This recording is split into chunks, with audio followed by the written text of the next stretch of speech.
Ako po si Miss Winnie at ito ang ating kwento. Hindi na bago sa aking kuya ang magpaiyak ng babae. Actually, naging habit niya na ito noon pa man na teenager siya. Madalas na nga siyang mapagalitan namin ni mama. Kung sino-sino na lang kasi ang nagpupunta sa bahay para ireklamo ang pagiging heartbreaker niya. Tuloy, binansagang playboy si kuya sa aming university. Halos lahat ng babae takot na mapaibig niya. Well, may mangilan-ngilan naman na sumusugal pero saksi ako nang matikman ni kuya ang karma na hindi niya inaasahan. Para lubos po ninyong maintindihan ang aking isasalaysay, nais ko munang magpakilala sa inyo. Ako si Darla, 20 years old. Ang kwentong ibabahagi ko po sa inyo ay nangyari 3 taon lang ang nakararaan. Bale, kababalik lang po lahat noon sa tinatawag na new normal pagkatapos ang malawakang lockdown dala ng COVID-19. Naninibago po ako. Mula sa pagkakakulong sa bahay, heto at balik eskwela na naman kami. Pero ang kuya ko parang nakawala sa kwadra. Ang dami niya kaagad na kasama, mga barkada niya. Nakikita ko sila na magkakaakbay at kanya-kanya na sa pagkukulitan. Tuloy hindi ko maiwasang mainis habang pilit na tinatago ang sarili sa isang sulok ng cafeteria. Bilin kasi ni mama, bantayan si kuya. Baka raw may paiyakin na naman siya at baka maireklamo na naman kami. Mukhang balik na naman sa pagiging gwardya ng kuya mo ah. Hay nako, sinabi mo pa. Nakakainis kaya. Alam mo yun, wala na akong kalayaan na magliwaliw sa buong eskwelahan dahil natatakot ako na may paiyakin na namang babae si kuya dito sa school. O bakit hindi mo pagsabihan ng kuya mo? Malaki na siya, hindi makatarungan na ikaw na lang ang laging umiintindi sa kanya. Alam mo naman kasi si mama, kulang na lang may mapaskil ng may favorite son sa noo niya kapag napag-usapan namin si kuya. Kailangan ako pa ang mag-adjust. Kailangan ako ang magbantay. Nakakainis. Alam mo kasi friend, piece of advice lang sa'yo ha. Huwag kang masyadong mabait. Magpasaway ka naman minsan para matakot ang kuya mo. So sa halip na siya ang bantayan mo, baka ikaw na ang bantayan niya. Hindi pa ako nasisiraan ng bait para gawin yun ano. Tsaka ayokong mabansag ang pasaway. O siya. Ako naman ay nagbibigay lang sa'yo ng payong kaibigan. O paano, malapit na ang oras ng klase natin. Ayun, tsaka pa lang ako magiging free. Siyempre, hindi ko naman pwedeng pabayaan ang pag-aaral ko. So paano ba yan? Halika na, for sure papasok na din sa klase niya si Janus. Wika ni Selly at sinulyapan na lamang si kuya. Naging abala ko ng mga sumunod na oras. Gayunpaman, hindi ko pinababayaan ang mga priorities ko. Kailangan kasi may mai-report ako kay mama pag uwi sa bahay. Nakagawian ko na rin ito kaya sanay na ako. Kaso lang pagsapit ng uwian, nagulat ako nang sunduin ako ni kuya sa classroom ko. Oh kuya, anong ginagawa mo rito? Sinusundo ka. Bakit, bawal ba? Hindi naman bawal. Nakakapagtaka lang, hindi ba't may klase ka pa? Wala ang prof namin eh. May binilin lang sa subject teacher. Kaya sasabay na ako sa'yo pa uwi. Nagsikuhan kami ni Selly lalo na't napapansin kong may mali. Hindi kasi ko sinusundo ni kuya unless may nais siyang takasan. Maya-maya pa, narinig ko na nga ang sigaw ng isang pamilyar na babae sa likuran namin. Si Karen. Janus, ano ba? Tatalikuran mo na lang ba ako? Nasaan ang ipinalit mo sa akin? Nasa klaseng ito ba ha? Pwede ba Karen? Lubayan mo ako. Lubayan? Sa tingin mo ba ganun lang yun? Nakita na ng mama ko na hinalikan mo ako, tapos ganun lang yun? Oo. Alam mo kung bakit? Masyado kang mainhin. Pero nagbibigay ka naman ng motibo. Ayoko ng babaeng ganun. Ang kapal naman ng mukha mong pagsabihan ako ng ganyan, porket nakuha mo na ang gusto mo. Kung makapagsalita ka, parang pagkababae mo ang kinuha ko ah. Gayong hindi naman. Tumigil ka nga, nakakaya ka. Nagulat kami nang umigkas ang kamay ni Karen sabay lagapak sa pisngi ni kuya. Suminghap din ang ilan sa mga taong nakikiusyoso pati na ang mga professor. Marahil hindi sila makapaniwala sa dramang kasalukuyang nagaganap. Mukhang natauhan naman si Karen at paatras na lumayo kay kuya. Panay ang hingi niya ng dispensa. Nakesyo na bigla lang siya kaya nasampal ang kapatid ko. Kaso lang, alam ko na ang susunod na gagawin ni Kuya. Kagaya nga ng aking inaasahan, binalya niya ang kamay ni Karen na nagtatangka pa sanang haplusin ang kanyang muka. I'm sorry, Janus. Hindi ko sinasadya. Nabigla lang ako. Mas lalo mo lang akong binigyan ng rason para hiwalayan ka. Janus, please, wag mong gagawin sa akin to. Mahal kita. Pasensya na. Hindi na kita mahal. Lahat ng yun naglaho nang sampalin mo ko. Ininsulto mo ako. Natural lang na makalimot ako. Wala akong pakialam. Kaya mula ngayon, layuan mo na ako. Hiwalay na tayo. Napaatras kami nang makita namin na halos maglupasay sa makintab na hallway ang babae. Hawak niya ang laylayan ng uniform ni Kuya. Mistula kaming nanonood ng telenovela kung saan sila ang mga bida. Girl, ano na? Hahayaan mo na lang bang maiskandalo ang kuya mo? Damay ka dyan for sure. Si Kuya naman kasi. Janus, please! Huwag mo akong iiwan! Hindi na yata ako mabubuhay kapag wala ka! Huwag ka ngang maging desperada. Hindi na kita gusto. Tigilan mo na ako. Naglupasay ang babae sa sahig. Mas lalo kaming pinagkumpulan ng mga tao at alam kong napapahiya na si Kuya. Hindi nga ako nakapalag nang lapitan niya ako sabay hinila. Sumunod naman sa amin si Selly kaya hindi ko na narinig ang bulungan ng mga estudyante. Basta mabibilis ang mga hakbang na tinungo namin ang gate palabas ng university. Ang hindi ko lang alam, sumunod sa amin si Karen. Hilam na sa luha ang kanyang mga mata. As in gumawa na siya ng iskandalo sa school grounds kung saan napagkatuwaan ng i-livestream ng ilan sa mga umaastang vloggers sa school namin. Yung matatandang professor naman napapasign of the cross na. Ilan naman sa mga gwardya ay napapasipol lang sa halip na awatin ng dalawang gumagawa ng eksena. Hindi mo ako iiwan, Janus. Binigay ko ang lahat sa'yo. Nahihibang ka na ba? Mahal kita at mahal mo ko. Hindi ang ganito kababaw na problema lang ang sisira sa atin. Pero hindi na ako magsiselos pa. Huli na, Karen. Maghiwalay na tayo. Hindi ako papayag. Wala ka nang magagawa. Nagsasawa na ako sa'yo. Singhal ni Kuya at kaagad niyang tinalikuran si Karen. Walang nagawa ang babae kundi ang mag-iskandalo. Nagsisisigaw siya habang tila sanggol na nagmamakaawa. Hindi ko maiwasang maawa sa kanya. Matindi na ang pinagdaanan ni Karen. Pero wala naman akong magawa kundi ang pagmasdan na lamang siya. Mas lalo siyang umatungal ng iyak. Ang mga tao naman, pinagpistahan sila. May nagtatawanan at masama ang tingin kay Karen. May iiling-iling naman na tila ba tingin sa babae ay wala ng pag-asa. Oh my God! Hindi mo ba pagsasabihan ng kuya mo, Darla? Nakakahiya. Pinagtitinginan na nga tayo ng mga tao, oh. Para ano, pagalitan ako ni kuya? Business nila yan, hayaan na natin sila. Hayaan? Kapag umabot to sa din, siguradong ipapatawag kayo. Sige, fine. Ako nang bahala. Nilapitan ko si kuya at inawat. Ngunit niyakap lang ako ni Karen. Sa akin naman siya nagmakaawa. Darla, kausapin mo ang kuya mo, please. Sabihin mo sa kanya na hindi ako papayag na maghiwalay kami. Ate Karen, wala po akong magagawa dyan eh.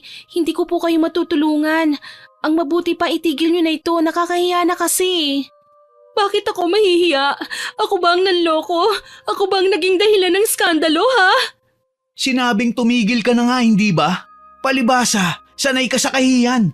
Lubayan mo na kami. At wag na wag nang guguluhin pa. Hayop ka, Janus! Pagbabayaran mo ang lahat ng ginawa mo! Pangako, gaganti ako! Magdurusa ka! Singhal ng babae sa aking kuya. Kitang-kita ko ang dismaya sa kanyang muka. Halos mapasigaw nga ako nang itulak niya ako. Kaya naman gayon na lang ang pag-atras ko. Inalalayan naman ako ni Selly at inilayo sa babae. Halika na nga, baliw yata ang babaeng yan eh. Pero si kuya, hayaan na lang natin siya. Nakakahiya, pinagtitinginan na tayo ng mga tao. Oh. Bakit ba kasi kababalik lang natin sa klase pero may inatraso na naman si kuya? Nakakainis naman eh. Yan ang napapala ng mga taong walang ibang alam gawin kundi ang pumatol sa matatamis na salita ng mga lalaki. Alina kayo, umalis na tayo. Hindi na namin siya pinansin at sa pangunguna ni Kuya Janus umalis na kami. Mula noon, hindi na lumalapit pa sa amin si Karen. Nabalitaan namin na muntik na siyang magpakamatay. Pagkatapos ay dinala na lang siya ng kanyang pamilya sa probinsya. Napagsabihan naman ni Mama si Kuya. Nang mapag-isa kami, ako naman ang lumapit sa kanya. Kuya, bakit naman ganun? Bakit kailangan mong gawin kay Karen yun? Darla, dati na kaming may problema. Wala pa ang lockdown. Mas lumala lang nang magkita kami. Kahit na kuya, wala namang hindi nadadaan sa maayos na usapan eh. Hindi naman kailangang humantong sa pahiyaan. Alam ko, pero hindi mo kasi ako naiintindihan eh. Muntik niya na akong pikutin. Ipinaikot ko ang mga mata ko sa kanyang sinabi. Alam kong karamihan sa mga babaeng naging kasintahan niya ay kanyang pinangakuan. Kaya naman halos lahat magpapakamatay para sa kanya. Ang saklap lang ng sinapit ng iba na muntik pang sirain ang sariling buhay mapansin lang niya. Para mailayo si Kuya sa gulo ng mga babaeng humahabol sa kanya, napilitan kaming magbakasyon sa probinsya. Kinailangan naming magtago habang mainit pa ang sitwasyon.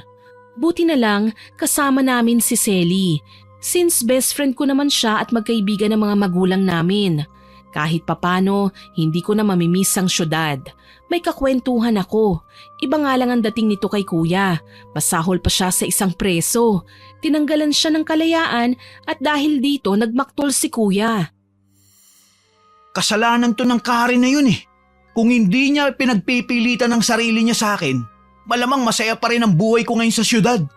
Alam mo po kuya, normal na reaksyon lang ang ipinakita ni Karen sa'yo.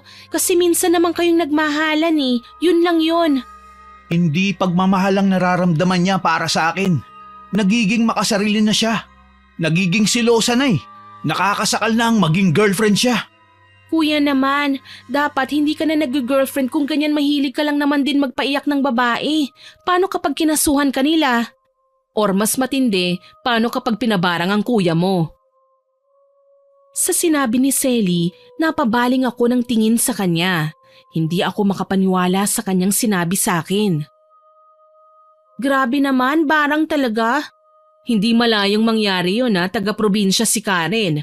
Malay natin kung may mga kakilala siyang magaling gumawa ng sumpa o kahit na anong may kinalaman sa black magic. Sa tingin mo ba naniniwala ako sa ganyan? Selly, year 2022 na tayo ngayon. Hindi na nag-i-exist ang mga ganyang klaseng tao. Huwag kang pakasisiguro, girl. Minsan, mas pinipili nilang magtago para wag silang mapag-usapan. Nagkibit balikat na lamang ako sa sinabi ni Selly. Dati na talaga siyang mahilig sa mga ganyan, sa usaping kababalaghan. Naniniwala nga siya sa aswang at mga multo eh. Kaso lang sa parte ko, isa lang ang pwedeng katakutan ni Kuya. Yun ay ang karma na kailangan niyang harapin. Dahil siguradong kahit talikuran man niya ito, siguradong hahanap ang tadhana ng pagkakataon para mapagbayaran niya ito. Sa paglipas ng mga araw, palagi kong pinangangaralan si Kuya. Minsan nagrarason siya, pero mas lamang talaga ang pangdidedma niya. Nahihirapan na nga akong kausapin siya eh. Pero ano bang magagawa ko? Mas pipiliin ko na pagalitan siya kaysa makita ko na lang siyang bumulagta sa lupa dahil sa dami ng naging atraso niya. Kaso lang, nagising kami isang umaga na dumadaing si Kuya. Kaya naman kaagad ko siyang dinaluhan para malaman kung ano bang nararamdaman niya. Dalhin niyo ako sa ospital. Ang sakit ng tiyan ko. Ano ba kasing kinain mo, Janus? Wala naman akong kinain. Umaga pa lang, di ba? Hindi pa nga tayo nag-aalmusal eh. O bakit namimilipit ka sa sakit, Kuya? Nag-aalala na kami sa'yo eh. Ang mabuti pa, dalhin na lang natin talaga ang kuya mo sa ospital. Baka may infection lang siya o ano. Sa huli, dinala nga namin si Kuya sa pagamutan. Inasikaso naman siya ng mga nurse sa emergency room pero nagulat kami nang makalipas pa ang ilang minutong pagsusuri, nagtatakang lumabas ang doktor. Wala silang nakitang diferensya kay Kuya. Walang sakit at walang kahit na anong sintomas na nagsasabing may iniinda siyang hindi maganda. Tuloy, hindi makapaniwalang napalingon ako sa aking kapatid. Binibiro mo lang ba kami, Kuya? Bakit ko naman gagawin yun? Aasta akong may sakit para madala ko dito sa doktor? Hindi pa ako nababaliw, Darla, no? Totoong may sakit ako. May nararamdaman akong hindi maganda sa katawan. Alam mo kuya, tigilan mo na ang pagiging isip bata, okay? Ang laki na ng damage na ginawa mo eh. Sobra na eh. Parang ikaw na ang bunso sa ating dalawa. Huwag naman ganito kuya. Nadadamay na nga ako sa kalokohan mo eh. Hindi nga kasi ako nagbibiro. Totoong masakit ang tiyan ko kanina. Singhal niya sa akin kaya napaatras ako. Lumabas din naman ang pagkamaldita ko ng mga sandaling yon kaya alam kong hindi niya nagustuhan ang mga sinabi ko.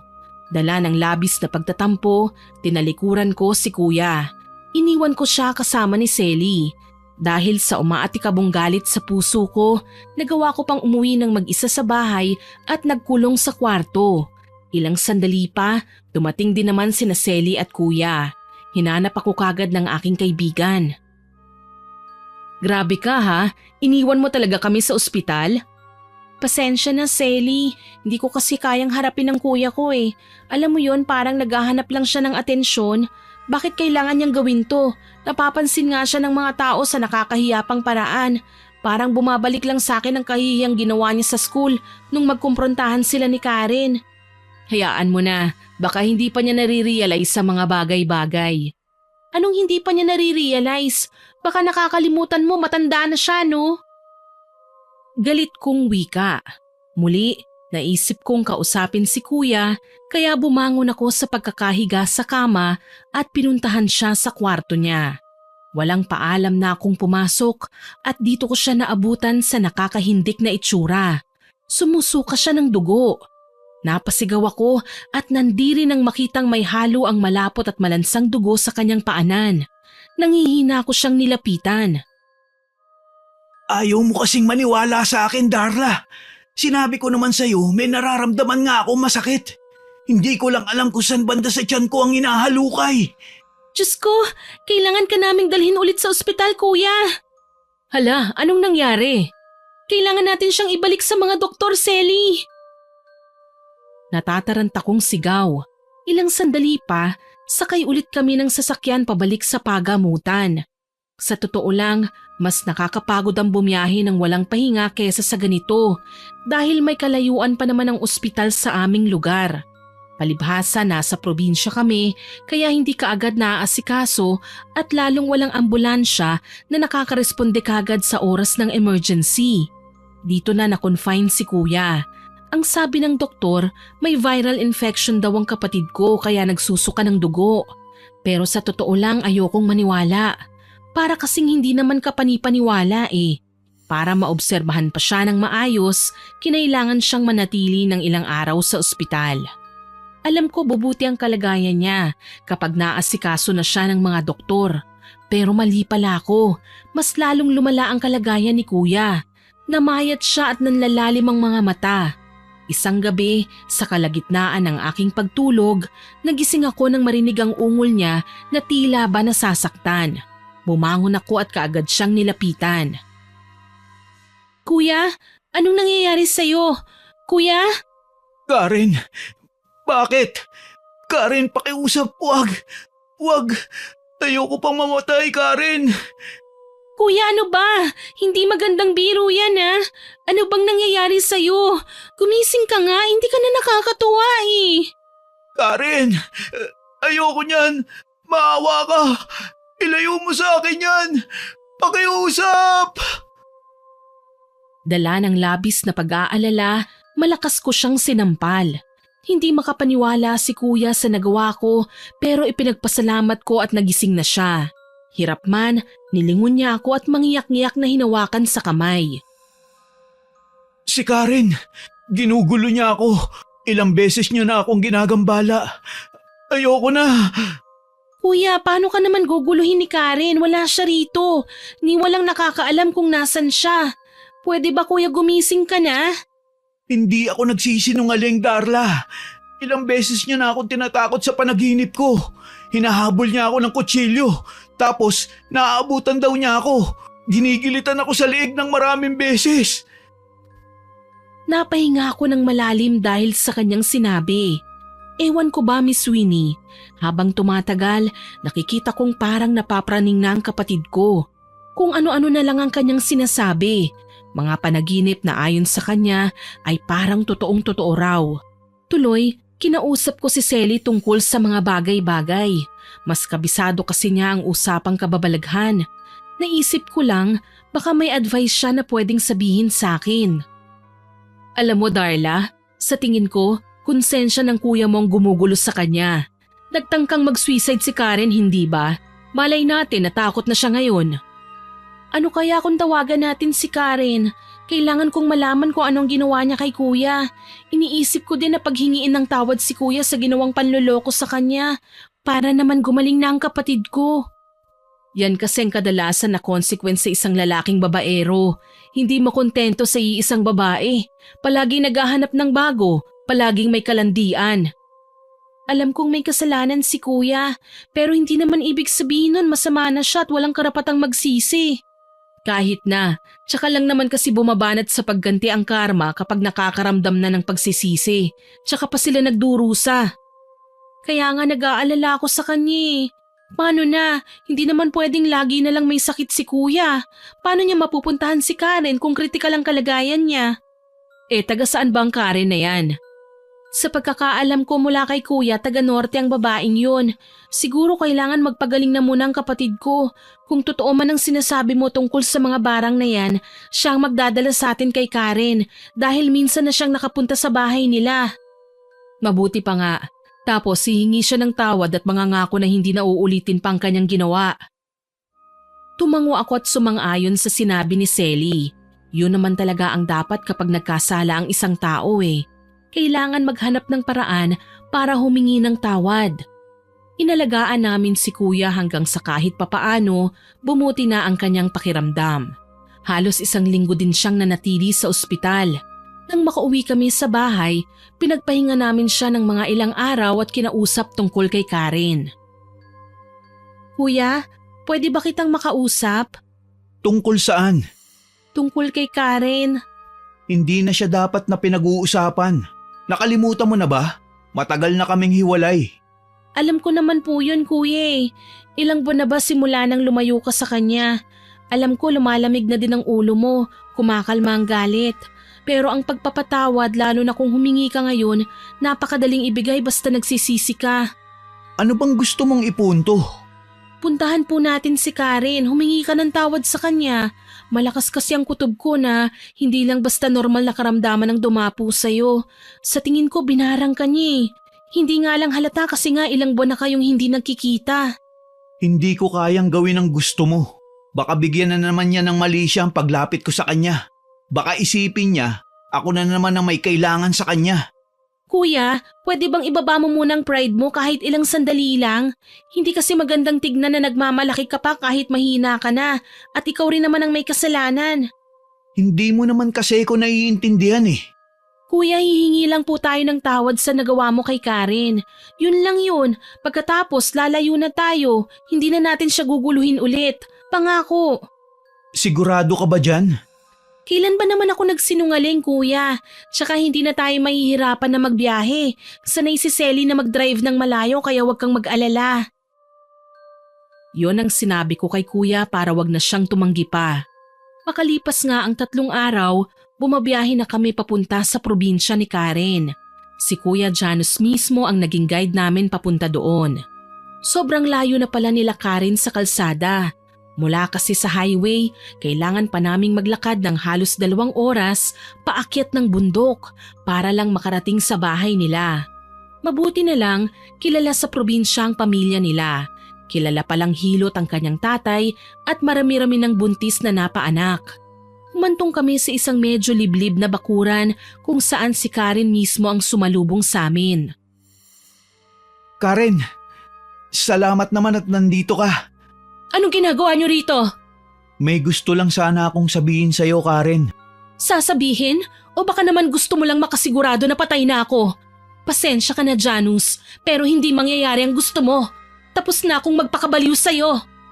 Mawalang galang na, Karen, pero hindi kasi kami nagpunta dito para dyan. May sasabihin lang talagang importante si kuya. Ano naman yon? Sabihin nyo na, marami akong ginagawa at sinasayang nyo lang ang oras ko. Kaagad namang lumapit si kuya kay Karen. Lumuhod. Maya-maya lang nakikita ko ang kanyang pagpapakumbaba. Malaki ang naging atraso ko sa'yo, Karen. Pero sana, mapatawad mo ko. Sana mabuhay ka ng masaya sa piling ng lalaking tunay na nagmamahal sa'yo. Mali ka, Janus. Ikaw sana ang lalaking yun eh. Kaso lang hindi mo man lang ako binigyan ng pagkakataon na patunayan ang sarili ko sa'yo. Para sa'yo masama ako, selosa, nakakasakal. Hindi mo lang kasi maintindihan na gano'n ang pagpapakita ko ng pagmamahal. Pero sige, hahayaan na kita. Hindi na kita guguluhin pa. Salamat, Karen. Hindi mo lang alam kung gaano kahalaga sa akin ang pagpapatawad mo. Mapait nang ngumiti si Karen. Pero alam ko makakaramdam na ng katiwasayan si kuya dahil sa sinabi ng dalaga. Sigurado gagaling na siya ng tuluyan sa kanyang sakit. Napalingon naman ako kay Selly na noon tahimik lang na nakahalukip-kip sa isang tabi. Pinagmamasdan sina kuya at Karen. Alam kong para sa kanya, isa na naman itong kaartihan. Hindi kasi naniniwala sa love si Selly eh. Minsan na rin siyang nasaktan at ayaw nang maulit pa. Okay ka lang ba? Oo naman, bakit mo naitanong? Mukhang bad mood ka kasi eh. Napagod ka ba sa pagdadrive? Hindi naman, naaartehan lang ako sa kanilang dalawa. Papasok sa isang relasyon tapos iiyak at mag-iiskandalo kapag nasasaktan. Ang masaklap pa doon, damay tayong lahat sa kagagahan nila. Sinabi mo pa, kaya nga ako ayoko nang pumasok sa relasyon eh. Baka mamaya hindi lang ganito ang makita ko. Tumalikod ako at nagpunta na lang sa isang tabi. Sumunod si Selly sa akin. Hinayaan na muna namin na mag-usap ang dalawang dating magsing-irog.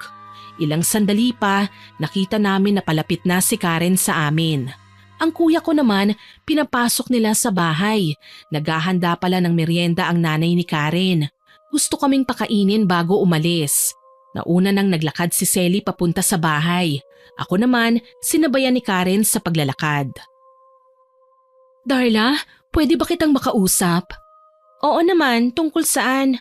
May nabanggit kasi ang kuya mo sa akin eh. Sigurado naman ako na hindi ko yun ginawa. Sinabi niya kasi, kaya siya nagpunta dito at humingi ng tawad eh, dahil binarang ko raw siya, na nagkasakit siya ng malubha. Pero wala naman akong ginawa sa kanya eh, lalong hindi ako isang mambabarang. Talaga ba, Karen? Wala kang kinalaman sa pagkakasakit niya? Oo naman, hanggang pagbabanta lang ako. Pero kahit kailan hindi ko magagawang manakit ng tao, lalo na sa paraang gusto mo. Bakit mo naman nasabing gumagamit ako ng itim na mahika? Tsaka pambabarang talaga? Hindi ako nakasagot sa mga sinabi sa akin ni Karen. Kahit minsan na siyang tila nasiraan ng bait dahil sa pagmamahal niya sa kuya ko, naramdaman ko naman na nagsasabi siya ng totoo. Nang makauwi na nga kami sa bahay namin sa probinsya, kita kong magaan na ang muka ni kuya. Para siyang nabunutan ng tinik sa aliwalas ng kanyang muka. Inihatid pa niya ako sa kwarto ko at masayang hinawakan ako sa balikat. Tama ka, Darla. Walang masama kung magpapakumbaba. Masaya ako't ginawa natin to. Salamat kapatid ko ha. Okay lang po yun, kuya. Alam mo kapag nalaman ni mama to, hindi na tayo magtatagal dito sa probinsya. Alam kong papaliwanagan na niya ang mga babaeng napaiyak mo. Naisip ko nga, iisa-isahin ko mga babaeng pinaiyak ko. Hihingi ako sa kanila ng tawad dahil sa mga ginawa ko. Magandang ideya yan, kuya. Tapos kapag okay ng lahat, sana wag ka nang mambabae ha. Wag ka nang magpapaiyak ng kapwa mo. Promise, hindi na ako magiging paasa. Pasensya ka na rin kung nadamay ka sa gulong pinasok ko ha. Para tuloy ikaw na ang panganay sa ating dalawa. Ang tindi ng pag-adjust na ginawa mo. Okay lang po yun, kuya. Ikaw naman yan eh. Naiintindihan ko naman na minsan nakakagawa talaga tayo ng mga bagay na walang kasiguraduhan. Ang importante, natuto tayo sa ating mga mali at pipiliin nating magbago. Masaya kong wika sa kanya. Kaso lang ang nararamdamang sakit ni kuya, hindi kailanman magbabago. Sa tingin ko nga lumalala pa. Nagising ako isang gabi na umaatungal na naman sa sakit si kuya. Rinig na rinig ko mula sa aking kinahihigaan ng kanyang iyak. Humangon ako at nilingon sa katabing kama si Selly. Tulog na tulog ang aking kaibigan kaya ako na lang ang nagpunta sa kwarto niya para tignan kung ano ba ang nangyayari. Kuya, okay ka lang ba? Bakit ka umuungol? Ano bang nangyayari sa'yo? Tulungan mo ako, Darla. May pumasok na ipis sa tenga ko. Ayaw matanggal. Ano? Teka lang kuya, kukuha ko ng flashlight. Nagmamadali nga akong kumuha ng mga gamit para masilip ko ang tenga niya. Kabadong-kabado ko nang makita ang kulay brown na bagay na yon na animo mabangis pa sa ahas kong sumiksik sa butas ng tenga ni kuya. Dumudugo pa yon at lumilikha ng ingay kaya napasigaw na ako. Ay, teka lang kuya, kailangan ko nang humingi ng tulong. Saglit lang. Opo kuya. Binilisan ko ang pagtakbo papunta sa aming kwarto. Walang pagdadalawang isip na ginising ko na si Selly. Niyugyug ko siya hanggang sa dumilat na rin ang kanyang mga mata at gulat akong pinagmasdan. Darla, ano bang nangyayari sa'yo? Bakit ka ba nanggigising? Tulungan natin si Kuya Selly. Kailangan niyang madala sa ospital. Na naman? Ano bang nangyayari? Gabing-gabi pa. May pumasok daw kasing insekto sa tenga ni Kuya eh. Hindi ko matanggal eh. Paano naman kasi matatanggal natataranta ka? Halika na nga, ako nang titingin dyan. Magkasama nga kaming nagpunta ni Selly sa kwarto ni Kuya. Balak niyang hugutin ang ipis na sumiksik sa tenga, kaso pagdating namin doon, nagulat ako. Nakahandusay na sa sahig si Kuya. Walang malay. Ang nakakapagpakilabot pa sa akin, naliligo ang kanyang ulo sa sariling dugo. Hindi na ako nakalma pa. Mabilisan naming dinala sa ospital si Kuya para patignan ang kanyang kalagayan. Pagdating doon, napaiyak ako nang sabihin kailangan daw siyang maoperahan. Kapag hindi raw nakuha ang kung anong bagay sa loob ng tenga niya, baka ikamatay ito ni Kuya. Tuloy tinawagan ko ang aming mga magulang at ipinaalam ang nangyari. Kaagad silang bumiyahe papunta sa probinsya. Kami naman ni Selly, matyagang binabantayan si Kuya sa ospital. Grabe naman yata ang ipis na pumasok sa tenga niya. Hindi ko rin alam kung paano nangyari yun eh. Biglaan lang talaga. Hay nako, natapos na nga ang problema ng kuya mo sa pambababae niya. Ngayon naman nagkakasakit siya. Grabe talaga maningil ang karma, no? Palibhasa, kasalanan din naman niya ito eh. Kung naging mabait lang sana siya, baka masigla at malusog siya ngayon. Bakit ka ba nagsasalita ng ganyan kay Kuya Selly? Para namang ikaw ang pinaiyak niya. Naisip ko lang naman, ang sama ng kuya mo sa mga babae eh. Tapos ngayon konting sakit umiiyak na. Deserve niya yan ano? Hindi ko nagustuhan ang tabas ng dila ni Selly ng mga sandaling yon. Para kasing nag-iiba ang pakikitungo niya kay kuya. Parang may mali. Hindi ko naman siya talaga makontra dahil alam kong may kasalanan din naman si kuya. Ang hindi ko lang maintindihan, bakit ngayon pa siya nagsalita ng ganun? Buti na lang, dumating na sina mama at papa. Sila na ang kumausap sa doktor para malaman ang mga susunod na hakbang. Supposedly kakain muna kami sa kantin dahil hindi pa nga kami nag-aagahan. Kaso lang nagtaka ako nang magpaalam si Selly na mauuna nang umuwi. Halos ayaw pa nga niya akong isabay kahit may sasakyan naman siya. Tuloy, palihim ko siyang sinundan sa bahay. Pagdating ko doon, nakita ko siyang may nilalabas na kahon mula sa ilalim ng kama. Bahagya kasing bumukas ang pinto kaya nakikita ko ang ginagawa niya.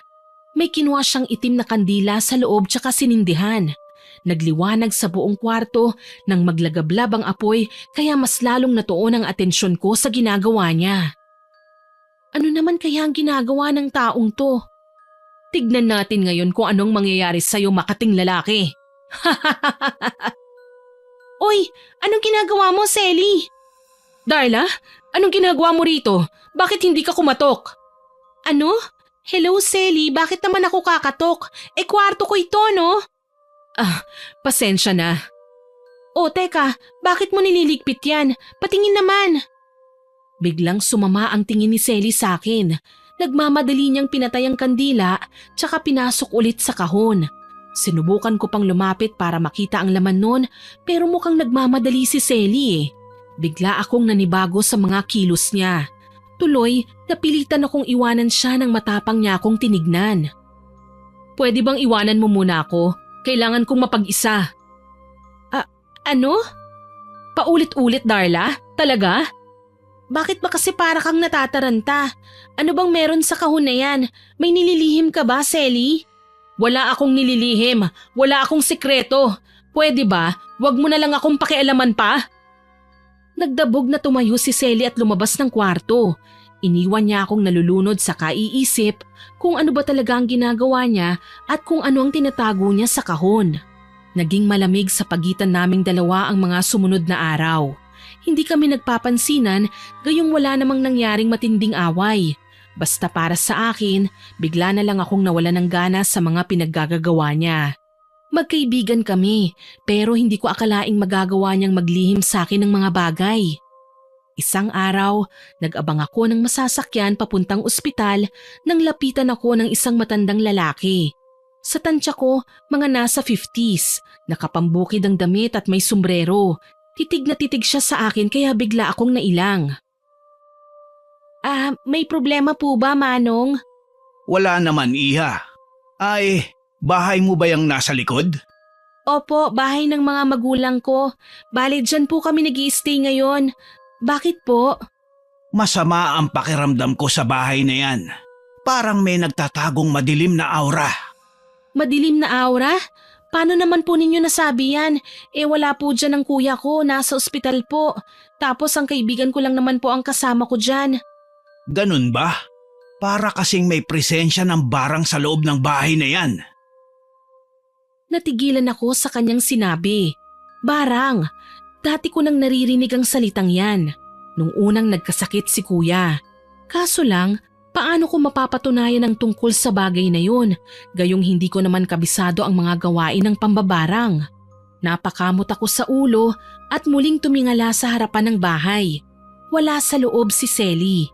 Nagpaalam siya sa mga magulang ko kagabi na uuwi na muna, kaya ako lang mag-isa ang tatao mamayang gabi. Hindi pa kami nagpapansinan simula nang nagtalo kami tungkol sa walang paalam kong pagpasok sa sarili kong kwarto. Gayunpaman, naging interesado ko sa sinabi ni Manong. Ako nga pala si Mang Roy, Iha. Isa akong albularyo. Ikaw, ano ang pangalan mo? Ako naman po si Darla. Kung hindi mo mamasamain, Iha, pwede ko bang tawasin ang bahay mo? Kailangan kong malaman kung tama ba ang hinala ko. Safe po ba yan? First time ko lang po kasi marinig ang tungkol sa pagtatawas eh. Ano po bang eksaktong ginagawa nyo? Tawas. Parang inaalam ang nakaraan. Makikita ko naman kung ano nangyari sa bahay na yan. Mabigat talaga kasi ang pakiramdam ko sa lugar. Sige po, walang problema. Pero magkano po palang bayad? Hindi ako naniningil ng bayad, Iha. Kusang loob ko tong ginagawa. Tumango ako sa sinabi ni Mang Roy. Tama naman siya. Ngayon ang tamang pagkakataon para tawasin ang bahay. Wala si Selly. Walang hahadlang sa amin. Kaya naman tinawagan ko na lang muna ang aking mga magulang. Ipinaalam ko sa kanila na matatagalan ako ng konti pero pupunta pa rin ako sa ospital. Pinapasok ko ang matanda sa loob ng aming bahay. Palingon-lingon siya sa paligid. Ilang sandali pa, natigilan siya. Tinumbok niya ang kwarto namin ni Selly. Dito nanggagaling ang itim na aura. Dito ginawa ang barang. Kung ganun po ba, malinaw na may nakasama kaming mambabarang sa loob ng bahay na ito? Malaki ang posibilidad, Iha. Nararamdaman ko ang bigat ng enerhiya, ang puot at galit. Mukhang nagkukubli sa loob ng silid. Posible kayang si Selly ang may kagagawa nito? Pero bakit? Anong kasalanan ni kuya sa kanya? Nasaan ang kuya mo? Nasa ospital po eh. Kailangan ko siyang makita. Determinadong wika ni Mang Roy, kaya naman wala akong nagawa kundi ang isama siya papunta sa ospital. Makikipagpalitan kasi ko kina mama at papa, lalo na't kailangan nilang umuwi sa syudad. Sinubukan ko naman tawagan si Selly pero ring lang ng ring ang phone ng babae. Hindi niya sinasagot ang mga tawag ko kaya lalo pa akong nagduda na talagang may ginagawa siyang hindi maganda. Dahil dito, pati si Kuya Janus ay pinakausap ko sa nakilala kong albularyo. Sino siya, Darla? Huwag kang mag-alala kuya, matutulungan niya po tayo. Magagawa niya ng paraan na gumaan kahit papanong nararamdaman mo. Sigurado ka? Niwala ngang nagawa ang mga doktor na kumpleto sila sa gamot at kagamitan. Paano pa kaya ang albularyo? Magtiwala ka lang kuya, hindi naman kasi sa lahat ng bagay kayang solusyonan ng sensya eh. May mga bagay na sa mga paranormal lang mabibigyan ng kasagutan. Hindi na rin kaagad umimik si kuya. Alam kong medyo naniniwala na siya sa punto ko. Kailangan lang naming makumbinsi ang aking mga magulang na patignan sa albularyo ang kuya ko. Umaasa kasi ko na mapapagaling siya ni Mang Roy. Naawa na kasi ko sa kanyang sitwasyon eh. Nasa ospital nga siya pero namamayat naman ng husto. Maputla na at nakadextrose. Nangangalumata at medyo namamaga ang left side ng kanyang muka. Inoperahan na siya noong isang araw pero hindi pa rin siya pwedeng umuwi lalo na't may mga komplikasyon pang nakita sa loob ng kanyang katawan. Sige, magtitiwala ako sa kanya. Kailangan ko lang na makausap si Mang Roy. Walang problema kuya, hahayaan ko kayong mag-usap pero kailangan ko munang pakinggan ang mga sasabihin niya sa akin. May tiwala ako sa'yo, Darla. Alam kong gagawin mo ang lahat. Gumaling lang ako. Opo naman kuya, gagawin ko rin ang lahat, malaman ko lang kung sino ang may pakana ng pambabarang sayo. Mahina akong wika sa kanya. Hindi ko sinabi na may ideya na ako tungkol sa sinabi ni Mang Roy, na may kinalaman si Selly sa lahat ng ito. Lumapit ako kay Mang Roy at nakipag-usap. Manikang itim, iha. Yun ang kailangan mong hanapin. Sa manikang itim na kabaon ng buhok ng kuya mo. Isinumpa siya ng mambabarang dahil sa kanyang pagiging babaero. Kailangan mong makuha ang manika bago pa mahuli ang lahat. Gagawin ko po, Mang Roy. Bago nga po pala ang lahat, gusto kong magpasalamat sa inyo. Tinulungan niyo ako kahit hindi niyo ako kakilala. Huwag mo nang isipin yun, Darla. Ginagawa ko mga bagay na ito dahil dito ako masaya. Ang makatulong sa kapwa. Gagawin ko po ang sinabi niyo. Hindi po ako papayag na hindi makuha ang manikang itim na dahilan ng pagkakasakit ni kuya.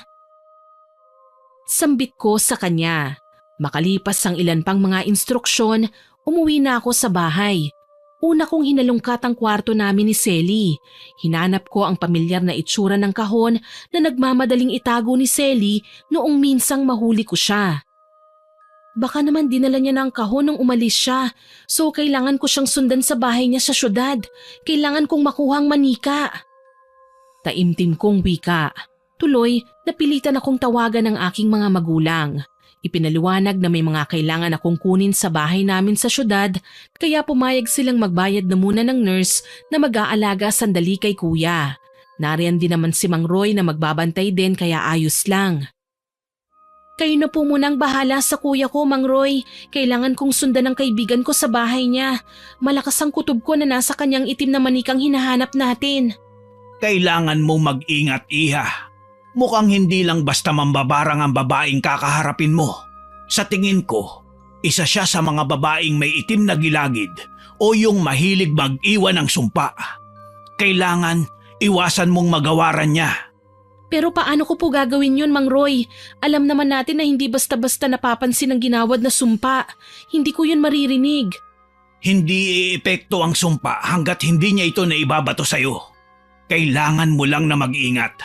Huwag mong hahayaang marinig ang mga sasabihin niya. Pwede kang maapektuhan oras na marinig mo ang sumpa. Tatandaan ko po, Mang Roy. Maraming salamat po. Ako naman ay gagawa ng pansamantalang langis na makakapagpawi sa kalagayan ng kuya mo. Oo nga pala, bago ko makalimutan, dalhin mo to. Asin? Hindi lang yan basta asin, Darla. Yan ay benditadong asin. Oras na lapitan ka ng mambabarang para saktan, pwede mo yang isaboy sa kanya. Makikita mo ang pwedeng epekto ng asin na yan sa mukha niya kapag napaso siya. Aniya kaya tumango ako at ngumiti sa kanya. Nagpaalam na rin ako kay kuya. Alam ko naman na hindi siya mag-aalala sa akin lalo na't wala akong kahit na anong sinabi sa kanya. Ilang sandali pa, bumabiyahe na ako pauwi sa syudad. Una kong pinuntahan ang bahay ni Selly. Sa bakuran pa lang, alam ko na kagad na walang tao. Nakasara ang mga gate maging ang pinto. Nasaan naman kaya si Selly? Kailangan ko siyang makausap eh. Hindi pwede ang ganito na para kaming nag-iiwasan. Pero kung papasok naman ako sa bahay niya nang wala siyang kaalam-alam, siguradong marami akong matutuklasan na matagal na niyang tinatago. Mariin kong wika sa aking sarili. Tuloy gumapang ako mula sa likod bahay papunta sa pinakaunang pinto na pwede kong mapasukan. Swerte naman na bukas ang pintuan doon kaya hindi na ako nag-aksaya pa ng panahon. Kaagad akong pumasok. Tumambad sa aking harapan ang napaka-weirdong kagamitan ni Selly. Nagulat pa ako dahil akala ko wala siya sa loob pero naroon pala siya. Abala sa pagsisindi ng mga itim na kandila, gayong maliwanag naman at maaliwalas ang loob ng bahay niya. Nakita ko nang inilabas niya ang larawan ni Kuya at dinasalan kaya dito na nag-init ang ulo ko. Kung ganon, ikaw pa lang salarin. Ikaw ang nambarang kay Kuya. Darla, kaibigan ko. Hindi ko in-expect na pupunta ka rito. Ah, talaga? Kasi malaya kang sirain ng kuya ko sa mga nalalaman mong itim na mahika? Nakakatuwa ka talaga. Akala ko ba hindi ka naniniwala sa barang na kahit kailan wala nang kagaya ko na nag-i-exist dito sa mundo. Ganun ba? Oo, hindi ako dapat na naniniwala. Pero sa pinakita mo ngayon, mukhang kailangan kitang pigilan at ang kasamaan mo sa pananakit ng mga tao.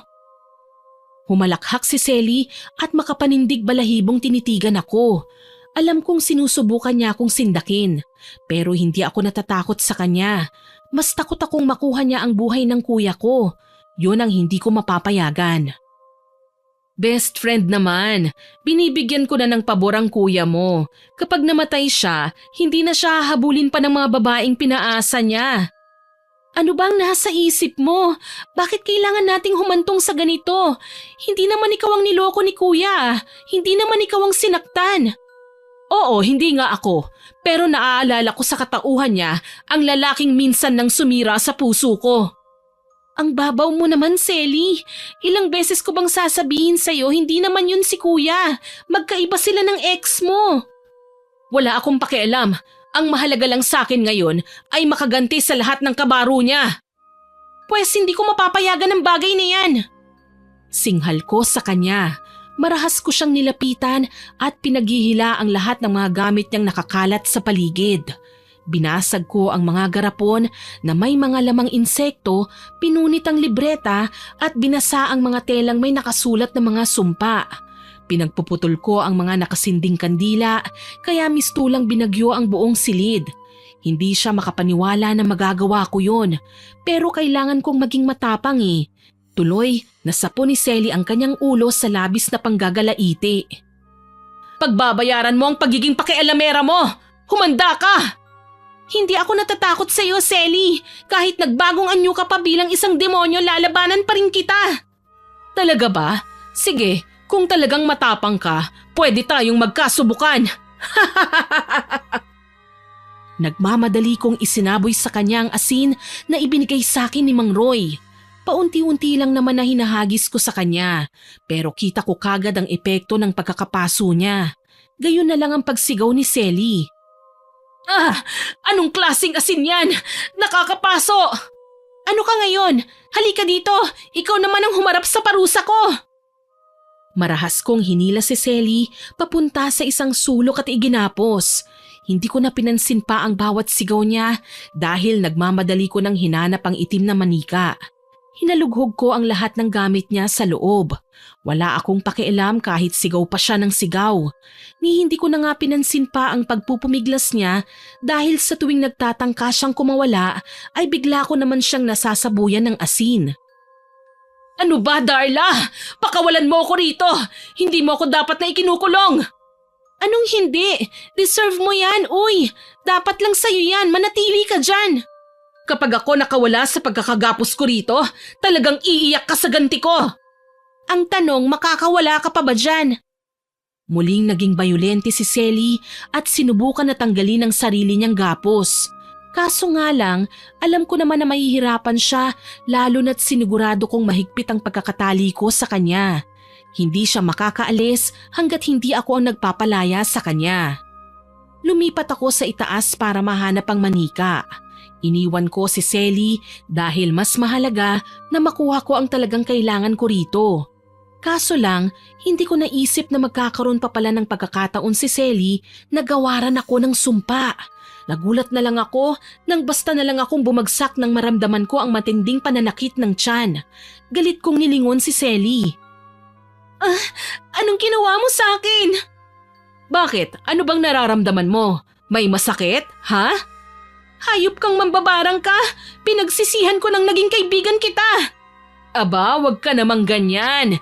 Hindi kita magiging kaibigan kung hindi dahil sa paglapit-lapit mo sa akin, hindi ba? Sira ka ba? Broken-hearted ka nun. Nilapitan kita kasi naaawa ko sa'yo. Tapos ito pang igaganti mo sa inalok kong pakikipagkaibigan sa'yo? Tumahimik ka! Hindi ako nakakaawa! Wala ka nang magagawa dahil ganun ka na talaga! Nagulat ako nang sumigaw siya sa pagkakasabi ko sa kanya ng mga katagang yun. Walang kahirap-hirap niyang natanggal ang gapos sa kanyang mga kamay. Masakit ba, Darla? Sayang, akala ko pa naman magiging kaibigan kita habang buhay. Kaso lang, ikaw pa pala ang unang susuway sa mga gusto ko. Hindi tama ang ginagawa mo. Masama ka. Ano naman ngayon kung masama ako? Bakit? Mabait ba ang kuya mo? Ang mga kagaya niya? Hindi ka Diyos para parusahan siya. Wala akong pakialam. Napasigaw ako nang basta na lang akong lapitan ni Selly at sinabunutan.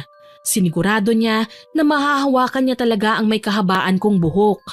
Nagpumiglas ako at sinipa naman siya sa tiyan. Natumba si Selly at napaigik sa sakit kaya nagmamadali naman akong bumangon. Kaagad ko siyang dinaganan at sinakal. Talagang nakahanda akong patayin ka, traidor ka! Hindi kita mapapatawad! Lahat gagawin ko makaganti lang sa'yo!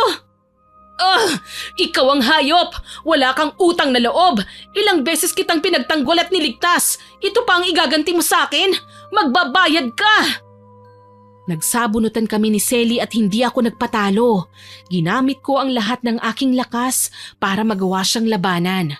Hindi ko rin siya hinahayaang makapagsalita ng mga katagang may halong sumpa sa takot na baka umusal na naman siya ng kung anong laban sa akin. Basta tinatagan ko na lang ang loob ko para magawa kong ilayo ang sarili ko sa kanya. Mabuti na lang may natanaw akong flower vase sa isang tabi. Walang habas na pinukpok ko yun sa kanyang noo kaya nawalan siya kaagad ng malay. Muli, iginapos ko siya at sinigurado na hindi na makakawala pa. Dali-dali akong nagpunta sa kanyang kwarto. Hindi ako makapaniwala nang makitang hindi lang si kuyang binarang niya. Marami pang iba. Nanginginig na kinuha ko ang itim na manika na nasa loob ng isang hugis parehabang kahon. May nakasulat na pangalan ni kuya sa bandang dibdib nito kaya nakakasigurado kung sa kanya nga yun. Kaagad akong umalis ng bahay nang makuha ko ang aking kailangan. Sininghalan pa ako ni Selly pero hindi ko na siya pinatulan pa. Pakawalan mo ako, hayop ka! Hay naku Selly, kahit umiyak ka pa ng dugo, hindi ka na makakaalis pa dyan. Habang buhay ka nang makukulong. Paalam sa'yo! At nagmamadali ko na siyang tinalikuran. Mabilis akong bumalik sa aming tinutuluyan sa probinsya. Sigurado naman ako na hindi na babalik pa si Selly sa amin. Takot lang niyang makuyob ng mga taong galit sa mga kagaya niya. Ilang oras din akong bumiyahe hanggang sa makarating ako ng ospital. Patakbo kong tinungo ang kwarto ni kuya. Naabutan ko siyang natutulog habang si Mang Roy naman nakabantay lang sa aking kapatid. Mang Roy, nakuha ko na! Paano si Selly? Huwag kayong mag-alala, hindi na siya makakawala sa kinaroroonan niya ngayon. Maayos siyang nakagapos sa bahay niya. Huwag kang pakasisiguro, iha. May kamandag ang kanyang bibig. Kaya niyang pakawalan ng sarili niya. Alam ko naman po yun, pero heto lang ang mahalagang kinuha ko, ang manika. Sa bahay niyo kailangang isagawa ang ritual. Matatawagan mo ba mga magulang mo, iha? Nagkausap na kami nung magpunta sila rito. Sinabi ko sa kanila ang tunay na kalagayan ni Janus at naniniwala naman sila sa akin. Kailangan lang nating ilabas sa ospital ang kuya mo. Gagawin ko po, Mang Roy. Kaagad ko ngang ginawa ang pakiusap ni Mang Roy. Kinausap ko sina mama at papa kaya nagpunta din sa ospital at kinausap ang doktor. Napagbigyan kagad ang pakiusap namin na ilabas si kuya. Sakay ng wheelchair nang ilabas namin siya ng ospital. Kay laki na ng pinagbago ni kuya. Masahol pa siya sa nagkaroon ng sakit na cancer. Halos makalbo na ang kanyang buhok sa gamot na tinuturok sa kanya. Ang sabi kasi ng mga doktor, may malalang sakit si kuya at kailangan niyang isailalim sa regular na gamutan. Kaso ayun nga, hindi naman siya gumagaling.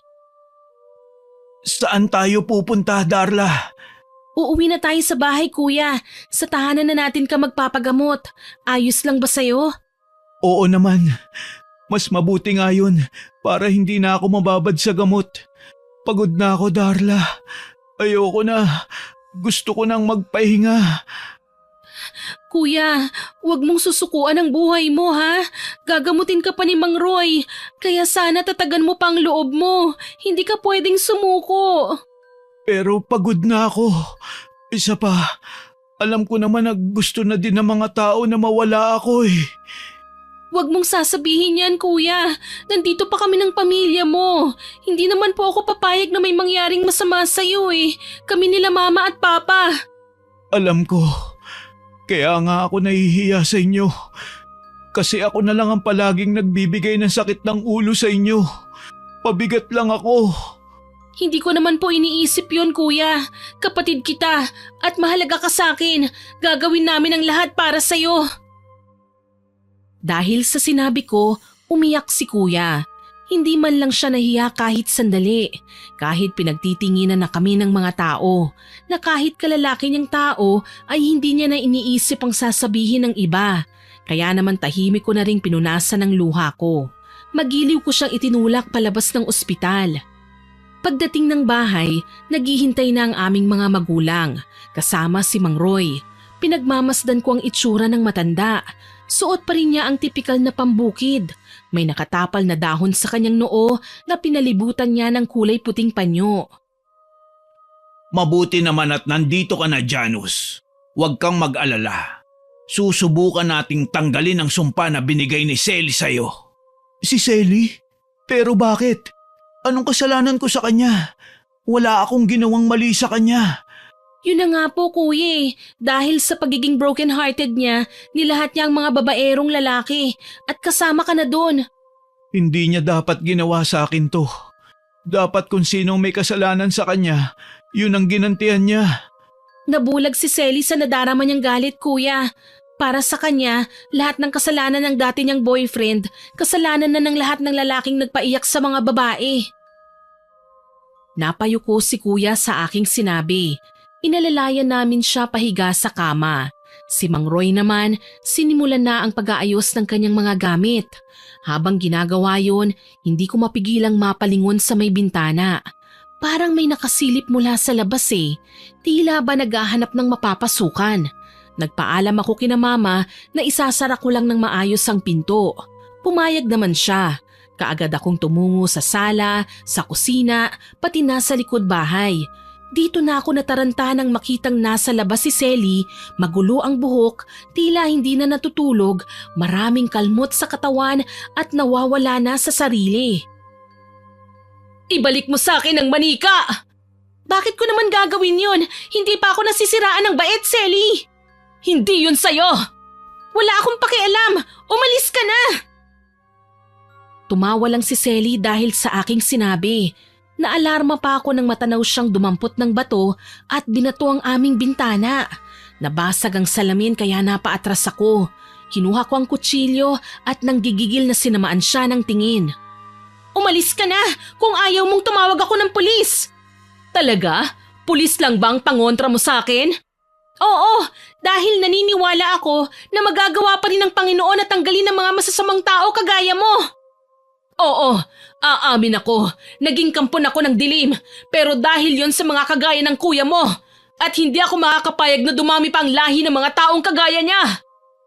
Napasigaw ako nang magawa nga niyang makapasok sa loob ng bahay namin. Tila siya baliw na inatake ako at sinabunutan. Wala akong nagawa kundi ang magsisisigaw at humingi ng tulong. Mabuti na lang natulungan ako kagad nila mama at papa. Inawat nila si Selly at iginapos sa isang tabi. Mas lalo pang ginanahan na magwala ang babae. Sa tingin niyo ba mababawi niyo pa ang barang na binigay ko sa kuya mo? Mamamatay siya! Hindi na siya kailanman maibabalik pa sa dati! Walang yakang babae ka! Walang kasalanan si kuya! Papatayin ko ang lahat ng mga babaero! Isinusumpa ko sila! Huwag kang masyadong makampante, Selly. Hindi ka magtatagumpay sa mga gagawin mo. Ako ang pipigil sa'yo. Natahimik ako nang makita kong naglabas ng langis si Mang Roy at ipinahid niya sa noo ni Selly. Gayon na lang ang pagsigaw ng babae. Para siyang napapaso. Gayon pa man, wala siyang magagawa kundi ang magpumiglas. Maayos kasi siyang nakagapos at nakikita siya ni kuya. Nangihina man, walang nagawa si kuya kundi ang mabagal siyang kinausap. Bakit kailangan nating humantong sa ganito, Selly? Nagtiwala kami sa'yo. Kaibigan ka ng kapatid ko. Nagtataka ka pa kung bakit? Gayong makasalanan ka naman. Kahit na, hindi mo ako dapat ipahamak ng ganito. Hindi naman ako ang lalaki nanloko sa'yo eh. Wala akong pakialam. Ang mahalaga lang sa akin, huwag ka nang mabuhay pa. Nagulat ako nang sampalin siya ni Mama. Galit siyang kinumpronta. Sa dami ng magagandang bagay na nagawa namin kay Selly, alam kong nanlulumo din siya sa kanyang mga natuklasan. Sino ba naman ang magiging masaya kung malamang binarang ng pinagkatiwalaang tao ang kanyang anak? Malamang wala namang gustong mangyari yun. Tumabi ako at inayos ang nagulo kong buhok. Sa mga oras na yon, nilubayan na ni Mang Roy si Selly. Si kuya naman ang hinarap niya. Gamit ang manika, dinasalan niya ito at pinahid sa katawan ni kuya. Nagulat ako nang makitang dahan-dahang nagbago ang kulay ng balat ng manika, nawawala na ang pagiging itim nito. Para bang hinuhugasan nito ang sumpa na nakababad doon. Napansin ko din na bumubuti ang kalagayan ni kuya. Nawawala na ang panaka-naka niyang daing na alam kong nararamdaman niya dahil sa pamamaga ng iba't ibang parte ng kanyang katawan.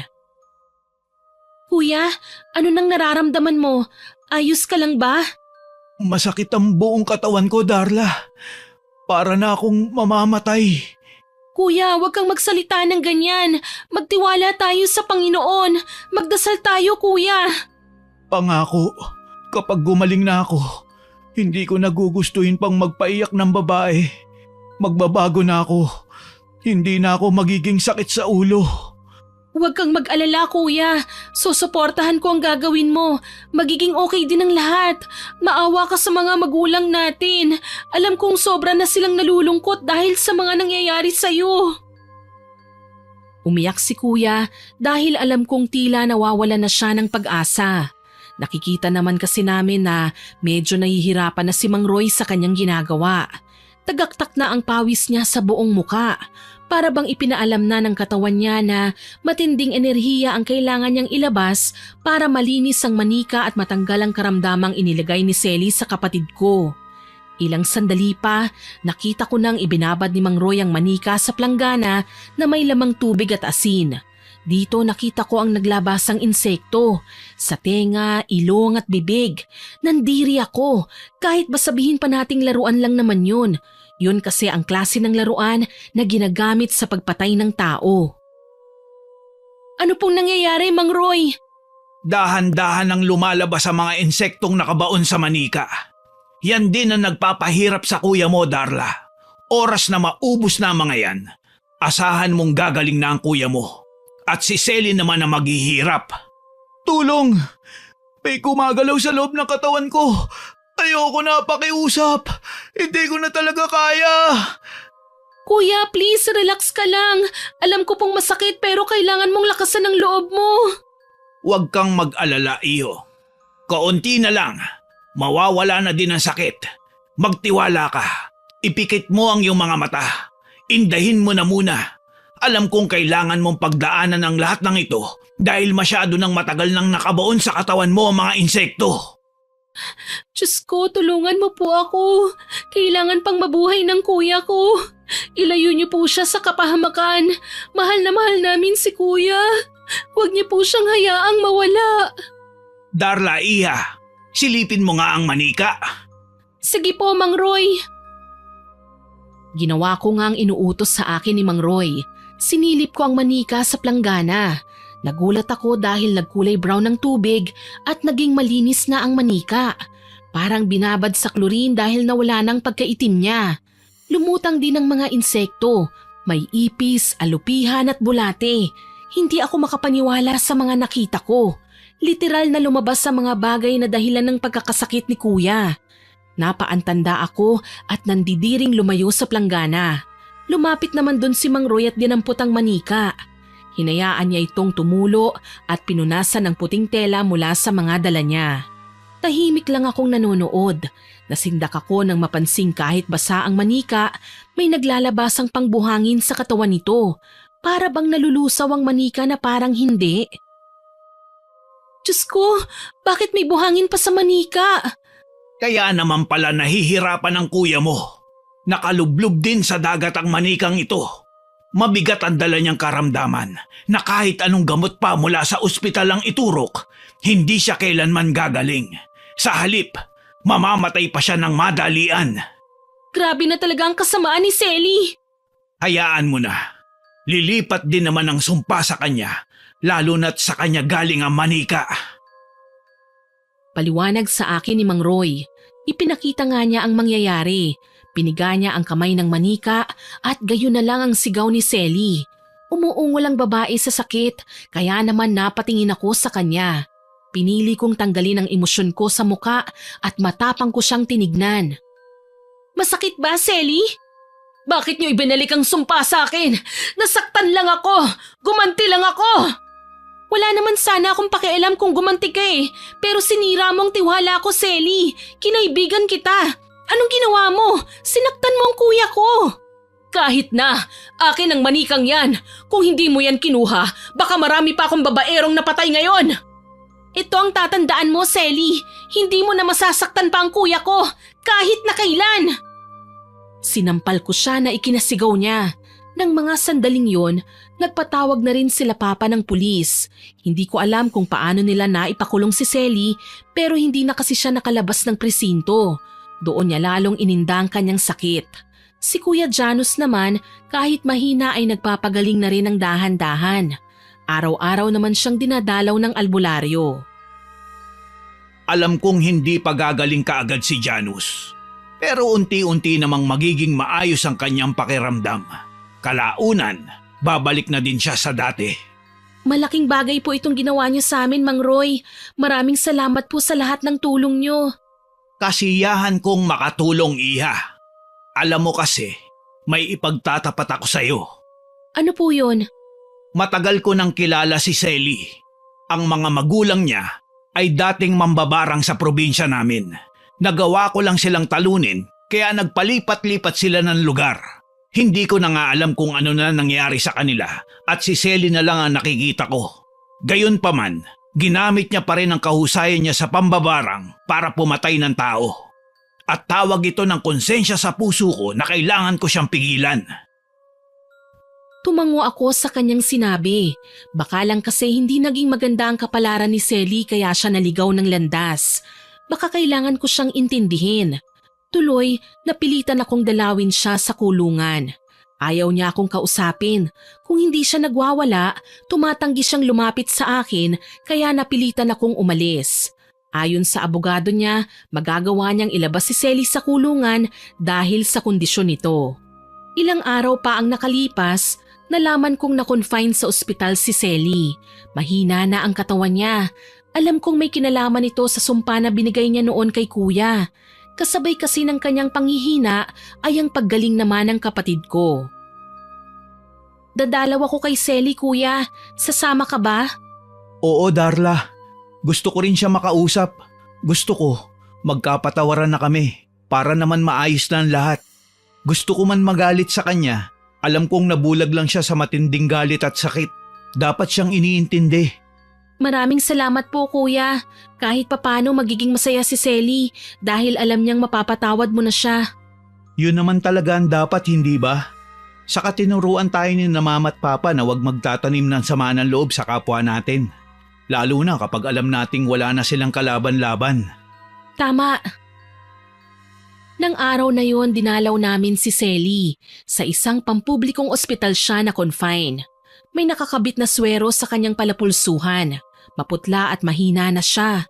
Kung gaano kamiserable ang itsura ni kuya noong nagkasakit siya, mas matindi ang sinapit ni Selly. Kay bilis niyang naging butot balat. Halos hindi na rin siya makapagsalita, pero ng mga sandaling yun, nakipag-usap sa amin si Selly. Puso sa puso. Patawarin mo ako sa nagawa ko, Janus. Alam kong mali yun, pero nagpabulag ako sa galit. Nakalimutan ko na pamilya na ang itinuring niyo sa akin. Hindi ko man lang inisip na ako din ang magsisisi sa huli dahil sa ginawa ko. Wala yun, Selly. Lahat naman tayo nagkakamali. Kailangan lang natin matutunan ng lahat ng yun at pagsikapang wag nang ulitin. Tama si Kuya Selly. Tsaka magkakaibigan pa rin naman tayo eh. Hindi ko kinakalimutan ang pinagsamahan natin. Bakit napakabuti niyo pa rin sa akin? Hindi niyo kinakalimutan ang lahat ng pinagdaanan natin. Pinatawad niyo pa rin ako. Yun naman talaga ang dapat, hindi ba? Ang mahalaga, natuto ka na sa mga pagkakamali mo at pagsikapang wag na itong gawin ulit. Kita mo naman ako, hindi ba? Nagbago na ako. Hindi na ako mambababae. At ikaw din, kuya.